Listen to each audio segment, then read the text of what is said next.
आपको पढ़ाया जाएगा प्रकाश का अपवर्तन और इसमें रिफ्लेक्शन ऑफ लाइट। इससे पहले वाला हम पढ़ाए थे प्रकाश का परावर्तन, रिफ्लेक्शन ऑफ लाइट। अगर आप नए हैं तो इस वीडियो को सब्सक्राइब कीजिए, लाइक कीजिए और अपने दोस्तों के पास शेयर कीजिए। तो देखते हैं, यहाँ पॉइंट है प्रकाश का अपवर्तन, यानी आपका प्रकाश जब किसी माध्यम में एंट्री करता है, प्रवेश करता है, तो किस प्रकार से वह अपवर्तन हो जाता है, यानी अपने पदों से क्या हो जाता है, विचलन हो जाता है, यानी टूट जाता है। प्रकाश का अपवर्तन भी पढ़ना बहुत आवश्यकता है, आपको जरूरी है। यानी प्रकाश का अपवर्तन, रिफ्लेक्शन ऑफ लाइट, यह सभी कुछ 10th में, 12th में भी, 9th में भी पढ़ना है और सभी बोर्ड वाले को भी पढ़ना है। तो यहाँ से प्रकाश का अपवर्तन, ये रिफ्लेक्शन कैसे हो रहा है, रिफ्लेक्शन कैसे होता है, जैसे आपको यहाँ समझाएंगे। अब यहाँ से प्रकाश का परावर्तन, इससे पहले प्रकाश पढ़ाए थे कि प्रकाश की किरण किसी चिकनी या किसी समतल परत पर पड़कर वापस लौटने की क्रिया को प्रकाश का परावर्तन कहते हैं। ये आपको हम समझाए थे। प्रकाश का 2 नियम है, नहीं, प्रकाश के परावर्तन के 2 नियम था, इसके भी हम कितने नियम है पढ़ाएंगे। तो प्रकाश का अपवर्तन अभी पढ़ा रहे हैं। क्या पढ़ा रहे हैं? प्रकाश का अपवर्तन। जैसे कहीं से प्रकाश आएगी तो कैसे वह क्या होगी, हाँ, कैसे वो अभिलंब की तरफ मुड़ेगी, कहां मुड़ेगी आप नहीं समझ रहे, नहीं। ये देखिए, प्रकाश का अपवर्तन है फर्स्ट टॉपिक, ठीक है, प्रकाश का अपवर्तन। ये आप सबसे पहले इसका डिफिनेशन समझिए, परिभाषित समझिए कि प्रकाश का अपवर्तन क्या है, ये ठीक है। तो प्रकाश का अपवर्तन कहते किसे हैं, तो कहिएगा कि जब प्रकाश की किरण किसी माध्यम में, माध्यम क्या हो सकता है, माध्यम एक ऐसी हो सकता है जो पारदर्शी हो। माध्यम क्या हो सकता है, पारदर्शी हो। पारदर्शी का मतलब जानते हैं, आप पढ़ाए थे, पारदर्शी पदार्थ जिसे आर पार आसानी से देखा जा सकता है उसे क्या कहते हैं, पारदर्शी पदार्थ। हवा क्या है, पारदर्शी है। कांच क्या है, पारदर्शी है।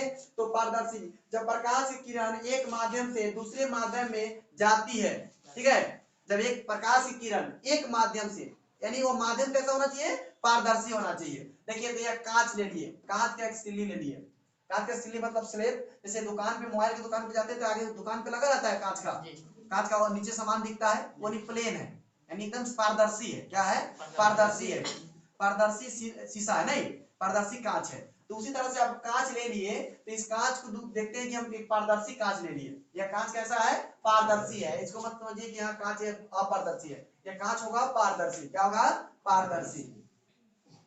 ये कांच जो होगा पारदर्शी होगा। क्या होगा, पारदर्शी।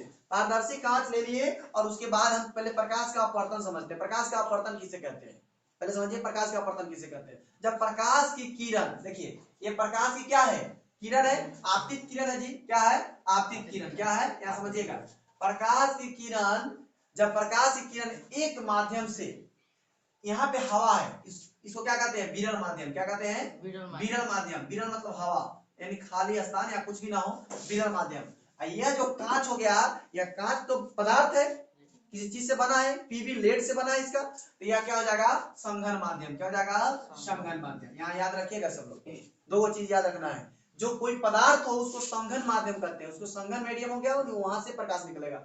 जो सिर्फ और हवा हो, खुला हो वातावरण, एनवायरमेंट, तो उसको हम विरल माध्यम कहते हैं, ठीक। तो प्रकाश का अपवर्तन किसे कहते हैं, जब प्रकाश किरण एक माध्यम से, यानी हवा एक माध्यम है, एक माध्यम से दूसरी माध्यम में पड़ने पर या आने पर, ठीक है, वो अपने पद से क्या हो जाता है, विचलित हो जाता है, अपने पद से विचलित हो जाता है, यानी इधर से उधर हो जाता है, मुड़ जाता है, उसको कहो। जब प्रकाश की किरण किसी एक माध्यम से आकर दूसरे माध्यम में जाने पर क्या हो जाता है, मुड़ जाता है, उसे प्रकाश का अपवर्तन कहते हैं। बोलिए, याद हुआ कि नहीं हुआ, तो याद हो जाएगा आपको, एकदम सिंपल भाषा में एकदम पढ़िए और 100% याद होगा। जैसे प्रकाश का अपवर्तन किसे कहते हैं, ठीक। तो आपको प्रकाश का अपवर्तन कहना है कि किसी प्रकाश की कोई भी किरण या प्रकाश, सिंपल सा बोलो, प्रकाश में तो किरण होता है, प्रकाश में किरण होता है ना, तो प्रकाश एक माध्यम से चलकर किसी दूसरे माध्यम में जाती है। जैसे प्रकाश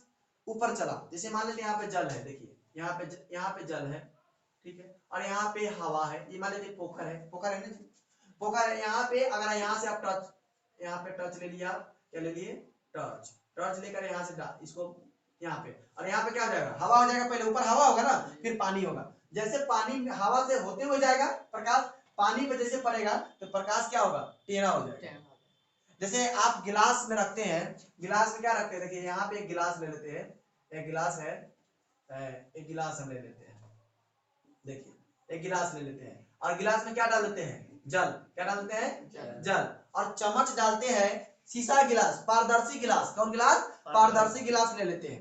पारदर्शी गिलास मतलब जिसका आर पर देखा जा सकता है, तब उसमें क्या करिएगा आप, चम्मच डालिएगा, चम्मच डालिएगा, जैसे यहाँ पे चम्मच डालिएगा, ठीक है, चम्मच, तो चम्मच आपको ऐसे, पहले ओरिजिनल चम्मच तो यहाँ पे आएगा, ठीक है, यहाँ पे आएगा, और चम्मच क्या हो जाएगा, टेढ़ा मुड़ा हुआ दिखाई देगा, हाँ यहाँ पे दिखाई देगा, आपको इधर से देखिएगा तो चम्मच मुड़ा हुआ दिखाई देगा ऐसे।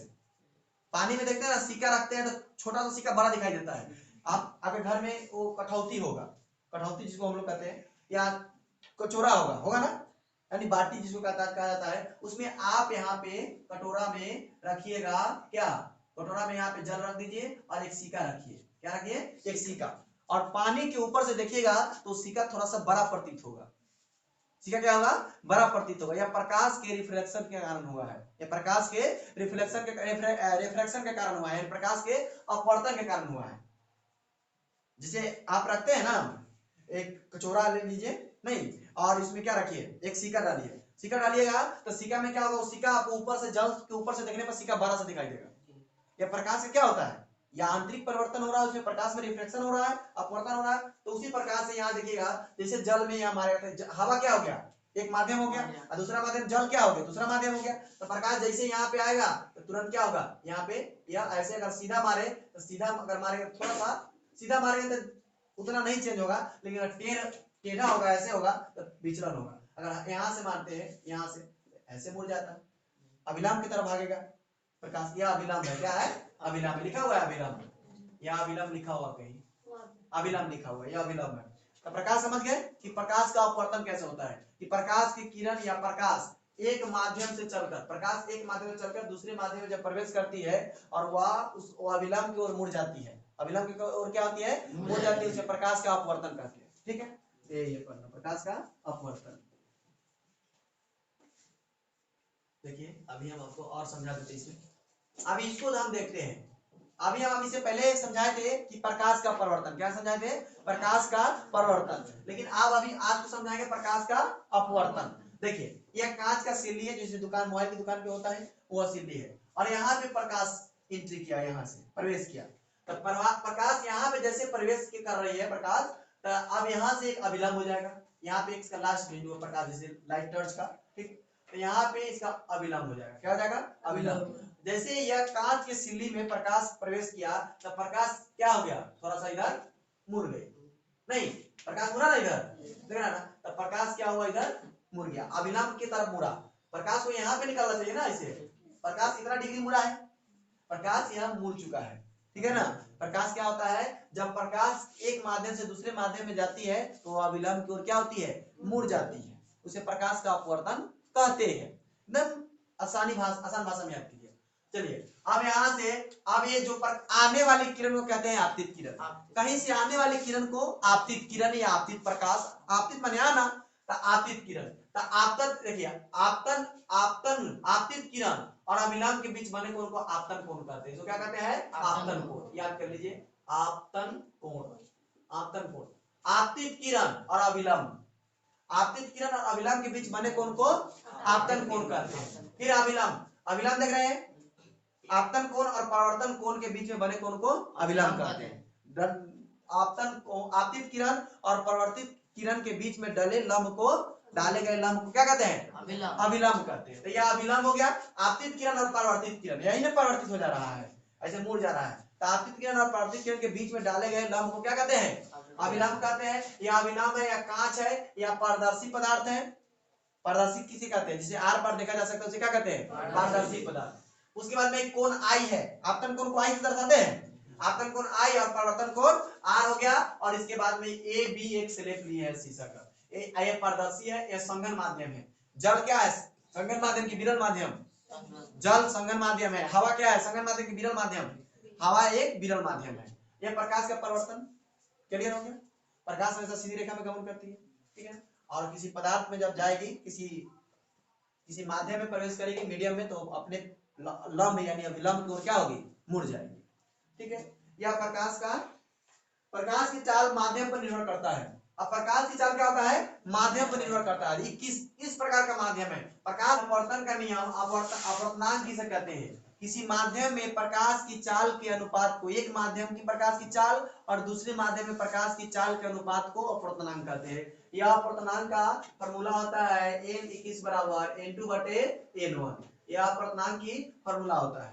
यह अपवर्तनांक में हो गया पार्श्विक विस्थापन। पार्श्विक विस्थापन किसे कहते हैं, पार्श्विक विस्थापन आपतित किरण और निर्गत किरण, यह आपतित किरण है, आपतित किरण और निर्गत किरण, आपतित किरण और निर्गत किरण के बीच की दूरी को पार्श्विक विस्थापन कहा जाता है। ठीक है, यहाँ पार्श्विक विस्थापन हो गया आपतित किरण, यह आने वाली किरण है और यहाँ से आई और मेन प्रकाश यहाँ से मुड़ गई, तो आपतित किरण और निर्गत किरण के बीच की दूरी को पार्श्विक विस्थापन कहते हैं। अपवर्तनांक बता दिए। अपवर्तन के नियम, अपवर्तन के नियम, अपवर्तन के नियम जानना है कि अपवर्तन के नियम कितने होते हैं, नहीं।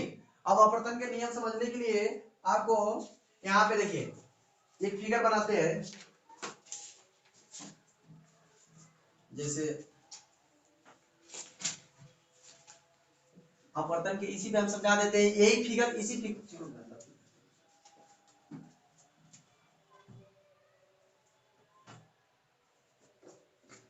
अपवर्तन के नियम प्रकाश से संबंधित प्रयोग से पता चलता है। प्रकाश जब भी आता है तो कोई ना कोई नियम बनाता है, ठीक है ना। प्रकाश से संबंधित जो भी नियम है उसको समझना है कि कितने नियम है इसमें। जब प्रकाश, एक होता है आपतित किरण, एक होता है परावर्तित किरण, ठीक है ना। एक आपतित किरण और एक परावर्तित किरण और एक अभिलंब, एक आपतन कोण, एक परावर्तन कोण, इतने होते हैं। और इसमें मुख्यतः दो नियम होते हैं। प्रकाश के अपवर्तन में कितने नियम होते हैं, दो नियम होते हैं। और दो नियम में क्या होते हैं कि आपतित किरण और परावर्तित किरण पर डाला गया अभिलंब तीनों आपस में क्या होते हैं, बराबर होते हैं। आपतित किरण और परावर्तित किरण, देख रहे हैं, आपतित किरण यह हो गया आपका परावर्तित किरण, आपतित किरण और परावर्तित किरण और बीच में डाला गया अभिलंब तीनों एक ही तल में, एक ही बिंदु पर होते हैं। एक नियम हो गया।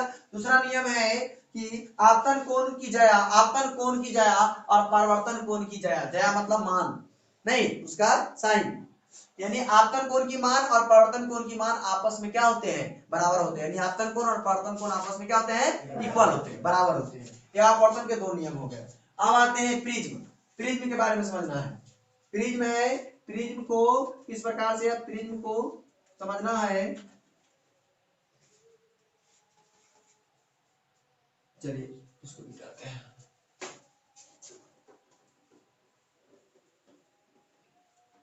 प्रिज्म है, प्रिज्म, चलिए प्रिज्म देख लेते हैं। देखिए यहाँ पे एक शीशा लेते हैं, ठीक है ना, मोटा सा शीशा लेते हैं और यहाँ पे इस प्रकार से, और यहाँ से हम प्रकाश भेजते हैं।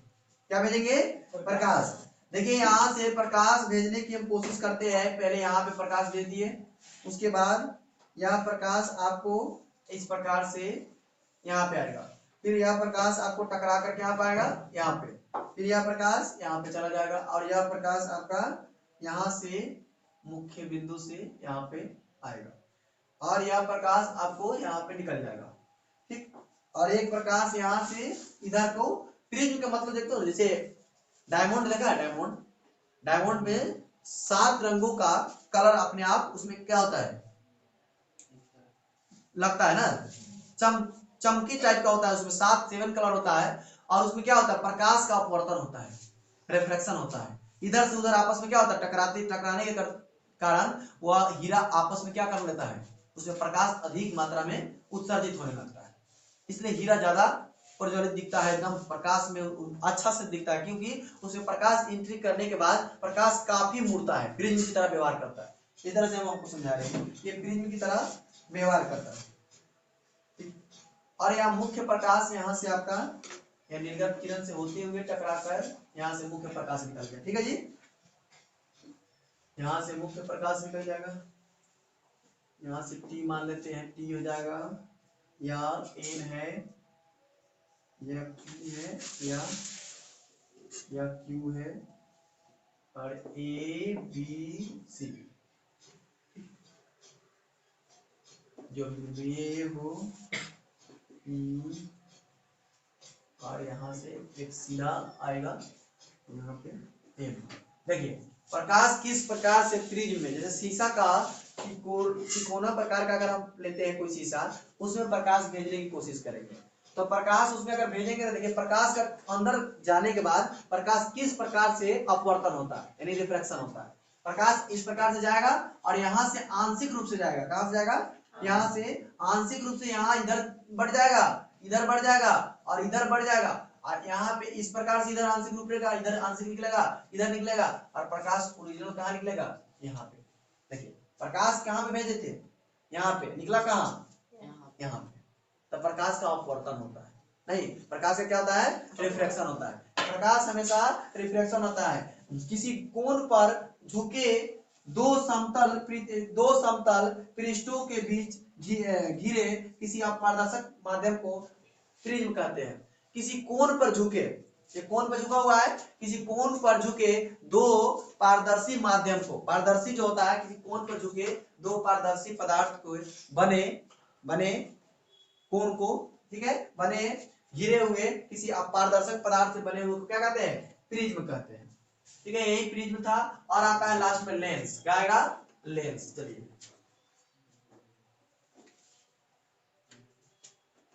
लेंस, लेंस किसे कहते हैं, देखिए इसमें एक प्रिज्म हो गया, लेंस किसे कहते हैं, लेंस जो है किसी, लेंस जानते हैं ना, आंख में लगा है क्या लेंस, और माइक्रोस्कोप में क्या लगा होता है लेंस। हर चीज में लेंस की बहुत आवश्यकता है, ठीक है ना। लेंस की आर पार देखा जा सकता है, लेकिन दर्पण के आर पार देखा नहीं जा सकता, यही अंतर है। दर्पण रिफ्लेक्शन में होता है और लेंस रिफ्रैक्शन में होता है। दर्पण परावर्तन में होगा और लेंस अपवर्तन में होगा, ये दोनों का अंतर समझना पड़ेगा। ये नहीं कि दर्पण की बात लेंस में और लेंस की बात दर्पण में। आइए लेंस क्या होता है, कि लेंस पारदर्शक पदार्थ का वह टुकड़ा है, वह भाग है जो निश्चित ज्यामितीय सतहों से घिरा होता है। लेंस किसे कहते हैं, नहीं, लेंस पारदर्शी पदार्थ का वह टुकड़ा यानी शीशा का या कांच का या प्लास्टिक का एकदम लेकिन पारदर्शी हो पदार्थ का वह भाग है जो एक ज्यामितीय भाग से, उसके अंदर एक ज्यामितीय हो, एक रूल, मैथ का रूल फॉलो करके क्या हो, गिरा हो, वह लेंस कहलाता है। ठीक है, लेंस प्रकार होते हैं, लेंस के मुख्य तो दो प्रकार होते हैं, उत्तल लेंस और अवतल लेंस। एक होता है उत्तल लेंस, कौन लेंस है ये, उत्तल लेंस, उत्तल लेंस। दूसरा का क्या हो जाएगा, अवतल लेंस।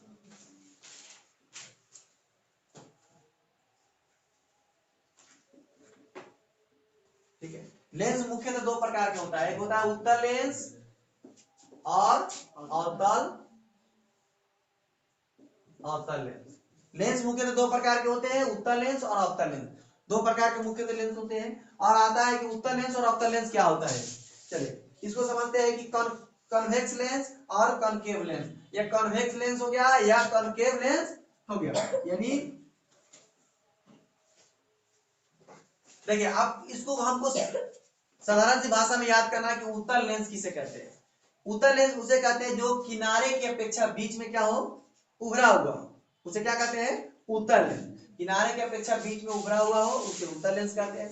अवतल लेंस किसे कहते हैं, अवतल लेंस या किनारे की अपेक्षा बीच में क्या हो, धंसा हुआ हो, उसे कौन क्या कहते हैं, अवतल लेंस। ठीक है ना, ये किनारे की अपेक्षा बीच में क्या है, धंसा हुआ है, उसे अवतल लेंस, या किनारे की अपेक्षा बीच में उठा हुआ हो यानी उभरा हुआ हो, उसे क्या कहते हैं, उत्तल लेंस। लेंस दो प्रकार के समझ गए, लेंस में यह मुख्यतः नियम है। आइए लेंस समझ गए, लेंस के बाद में आपका फोकस और फोकस दूरी के बारे में समझना है कि लेंस और फोकस दूरी के बारे में समझना है।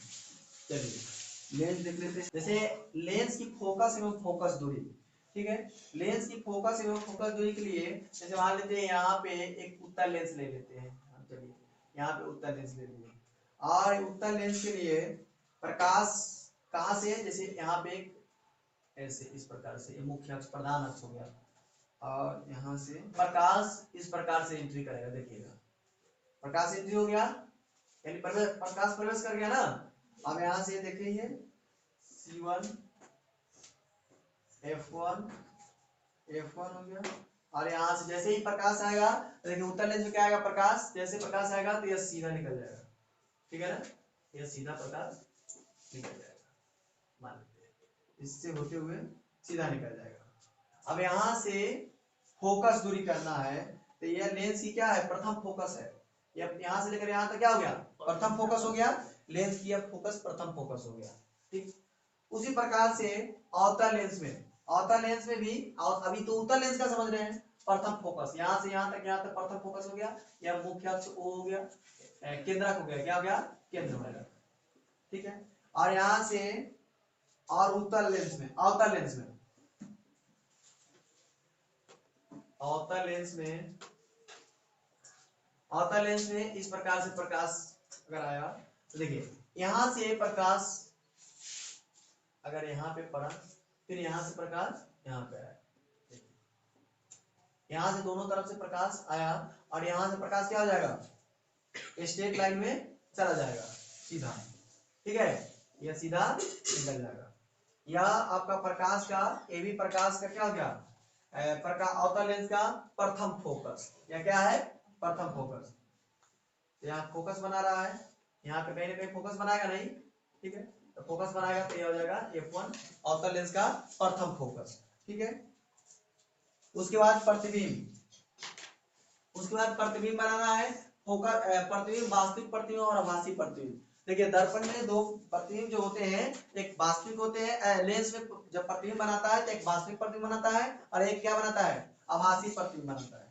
तो वास्तविक प्रतिबिंब के लिए और आभासी प्रतिबिंब के लिए, वास्तविक प्रतिबिंब जब भी तब बनाएगा जब वास्तविक रूप से कटेगा।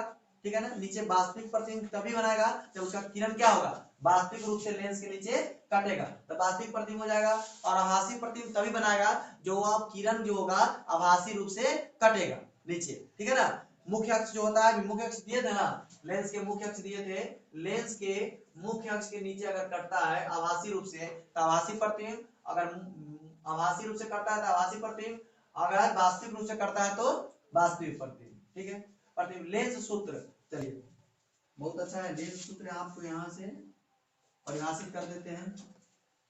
लेंस देखिए दर्पण सूत्र में क्या पढ़े थे आप, दर्पण सूत्र में क्या था, प्लस, क्या था, प्लस, और लेंस सूत्र में माइनस कर देना है। जैसे 1/v माइनस 1/u बराबर 1/f। ठीक है, वस्तु की दूरी और प्रतिबिंब की दूरी और वस्तु की दूरी, ठीक है ना, निकालना है, यह लेंस सूत्र हो गया। और चलिए लेंस सूत्र हो गया, उसके बाद में आवर्धन हो जाता है m बराबर v/u। ठीक है, यह आपका समीकरण के लिए आवर्धन इस पे भी निकाल सकते हैं, या आवर्धन आप निकालेंगे h डैश, कल पढ़ा देना, h डैश बटे h, इसका भी आवर्धन हो जाएगा। लेंस सूत्र हो गया। लेंस की क्षमता, लेंस की क्षमता क्या होती है, डायोप्टर। लेंस की क्षमता चेक करने के लिए कौन सा मशीन का उपयोग किया जाता है, डायोप्टर का। अरविंद, किसका क्या आता है, डायोप्टर। लेंस का ये सही मात्रा क्या होता है, डायोप्टर। क्या होता है, डायोप्टर। जब भी लेंस का उसका कैपेसिटी चेक किया जाए तो उसको डायोप्टर से चेक किया जाता है। तो यहाँ से आप लेंस की क्षमता के बारे में समझ गए, और लेंस की क्षमता 1 डायोप्टर के बराबर होता है। ठीक है ना, डायोप्टर लेंस की क्षमता होता है, और इसका ऐसे मात्रक भी क्या होता है, डायोप्टर होता है। लेंस की क्षमता का चिन्ह भी होता है उसकी फोकस दूरी का, क्या होता है, फोकस दूरी कम हो, फोकस दूरी का होता है। ठीक है, तो यह चेक करने के लिए होता है। फिर आता है स्नेल के नियम। देखिए ये स्नेल के नियम पूछा जाता है, बहुत अधिक पूछा जाता है, कि साइन आई बटे साइन आर। ठीक है, यानी आपतन कोण की जया और परावर्तन कोण की जया, स्नेल के नियम, sine i by sine r, sine r, इसका मतलब समझ रहे हैं, स्नेल का नियम है, स्नेल का नियम। देखिए इसको समझिए, स्नेल का नियम का मतलब समझ रहे हैं कि यह sine i by sine r, ये स्नेल का नियम, यानी कहा जाता है कि आपतन कोण जो अनुपातिक होगा वही परिवर्तन कोण का भी अनुपात होगा। जैसे यह कोण है, जैसे यह कोण है, मान लेते हैं यहाँ से यहाँ रिफ्लेक्शन देख लीजिए, यहाँ से आ रहा है, तो जितना यह कोण बनेगा उतना ही यह कोण बनेगा, यानी कोण आई बराबर कोण आर। ठीक है, कोण आई बराबर कोण आर, यानी यह रिफ्लेक्शन हो गया। ठीक है, यहाँ प्रकाश का परावर्तन स्नेल का नियम हो गया, और जो है आपका इसमें पढ़ना है। ठीक है, तो स्नेल का नियम है। तो प्रकाश का अपवर्तन, प्रकाश की चाल, प्रकाश की चाल, अपवर्तन, प्रकाश की चाल, पारस्परिक विस्थापन, अपवर्तनांक, अपवर्तन के नियम, प्रिज्म, लेंस, फोकस एवं फोकस दूरी, प्रतिबिंब और वास्तविक प्रतिबिंब, लेंस सूत्र, लेंस की क्षमता, स्नेल के नियम, स्नेल के नियम, ठीक है, स्नेल के नियम। आशा करता हूं कि यह वीडियो आपको बहुत अधिक समझ में आया होगा। अगर समझ में आया तो मेरे चैनल को सब्सक्राइब कीजिए, लाइक कीजिए और शेयर कीजिए। जय हिंद।